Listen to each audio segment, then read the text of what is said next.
There has been a recent trend in the AAA video game industry in which more and more games are implementing microtransactions as another way to monetize their game. However, recently released games Call of Duty World War II and Star Wars Battlefront 2 have been garnering controversy over their use of loot boxes specifically. With Call of Duty World War II, it's forcing players to open loot boxes in front of other players, which entices the other players to spend money and try and get the same items. And with Star Wars, it literally breaks the progression of the game completely, and it just trivializes the whole gameplay loop. With increased use of microtransactions, especially loot boxes in video games, how do you feel about the general use of them? General use, well, I feel like they're fine for free-to-play games because they need to make their money somehow, but when it comes to companies like EA, which have more than enough money and are making Star Wars Battlefront, which lots of people are going to buy, obviously when they're going to implement it into a game like that, they're obviously just doing it as a cash cow. Yeah, thank you.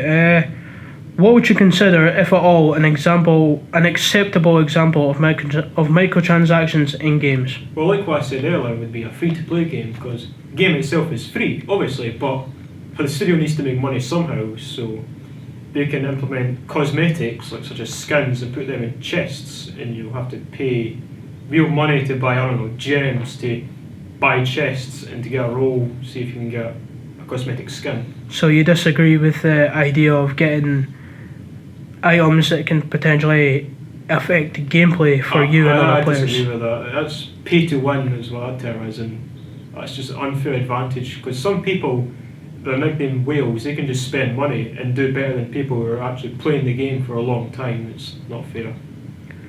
Have you ever actively used a microtransaction system in a game, or and spent real life money? Well, not recently, I don't do that, but when I was like 12, I had an iPod and I had the crappy app games on that and I'd pay for things on that, but I was a stupid kid back then, I wouldn't do it now, it's obviously just a scam.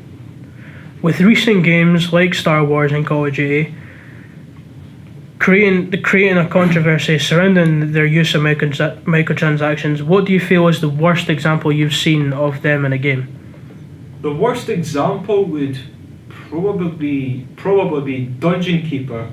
The original Dungeon Keeper games were beloved, but EA had resurrected them for mobile devices. But in order to progress to areas, you needed to buy gems with real money, otherwise you have to sit and wait through long timers, which can consist of like 2 days, or something along those lines, and that was pretty poor. How do you feel about the manipulative nature of loot boxes in more kid-friendly games such as Overwatch and Star Wars?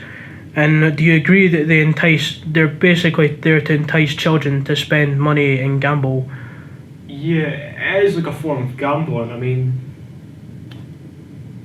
a lot of the games, you try to make it flashy by having like best value, like £15 for 50 gems or whatever, but you know, they're obviously trying to entice young people to buy these microtransactions. But I feel like with games like Overwatch, it's all cosmetic, which is acceptable, it's fair enough, but Battlefront 2 is just a step too far, making you pay a lot of money just to play as Darth Vader in a Star Wars game, or spend thousands of hours to try and unlock them. How do you feel about the recent pushback against loot boxes that has garnered the attention from several governments, and would you support the movement to get these games sort of regulated and to have loot boxes in games legally declared as gambling? Yeah, I think they should have some sort of legal limitations to it. Because I know, like what you said, some countries consider it as a form of gambling. Well, do you support like several governments? I think Denmark was one that is legally declared them gambling, or recently the UK government has declared them to not be gambling. I mean, I would support to consider them a form of gambling because that's what they are. A lot of them, it's chance based. Like you pay a certain amount of money and you'll have a chance of getting a good item, or you can get some stupid. So it is testing your luck. Well, recently the ESRB has declared that gambling consists of paying money with a chance to get real life material goods in return, whereas loot boxes in games are only Yeah. virtual items that aren't tangible in real life. Do you I agree feel like with they've that been statement, a or? bit pedantic there. It's still, it's gambling. What I was about to say earlier, which I had a little brain fart on, was there's been a huge negative response to microtransactions, especially in Battlefront 2, on sites such as Reddit, where EA's comment was the most downvoted post on Reddit of all time, and it'd only been up for 24 hours. So people were definitely not a fan of this system. It has to be changed pronto. Right, thank you for your time. That's fine.